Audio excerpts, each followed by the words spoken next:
কোনো ভাড়া বাড়বে না। আর যারা এইভাবে ভাড়া বাড়ানোর চেষ্টা করবে তাদের বিরুদ্ধে কঠোর ব্যবস্থা নেওয়া হবে।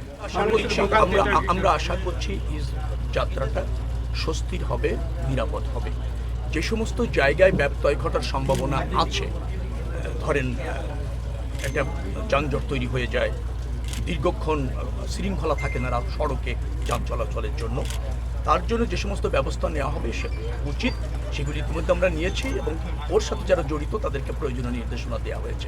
আমি আপনাকে নিশ্চিত করতে চাই যে সব কিছু আশা করছি এবার ঠিক থাকবে। গতবার মোটামুটি একটা স্বস্তি যাত্রা হয়েছে, এবার তার চেয়ে আরও বেশি মনোযোগী এবং আরও বেশি আপনার তৎপর থাকবে সব সংস্থাগুলি, বিশেষ করে ট্রাফিক বিভাগ, তারপর রয়েছে আমাদের নৌতে কোস্টগার্ড আছে, নৌ পুলিশ আছে, আনসাররা আছে, তারা কাজ করবে এবং আমাদের যে টিম আছে তারাও সার্বক্ষণিক থেকে নিশ্চয়ই কোনো ভাড়া বাড়বে না। আর যারা এইভাবে ভাড়া বাড়ানোর চেষ্টা করবে তাদের বিরুদ্ধে কঠোর ব্যবস্থা নেওয়া হবে। এই চাঁদাবাজির সুনির্দিষ্ট তথ্য আমরা জানতে পারলে ভালো, আমরা সবসময় এটা মনিটরিং করি।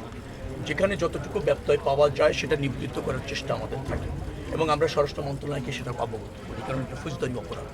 আপনাদের কাছে যদি কোনো সুনির্দিষ্ট তথ্য থাকে আমি খুব বাধিত হব যদি সুনির্দিষ্টভাবে বলেন যে মানে এই জায়গায় এই সময় এরকমভাবে ঘটছে, আপনারা আমাকে জানালে ডেফিনেটলি আপনারা তার অ্যাকশন দেখতে পাবেন।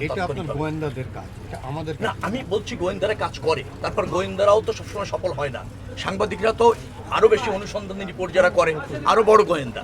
আমরা চাই যে আপনারাও আমাদেরকে সহযোগিতা।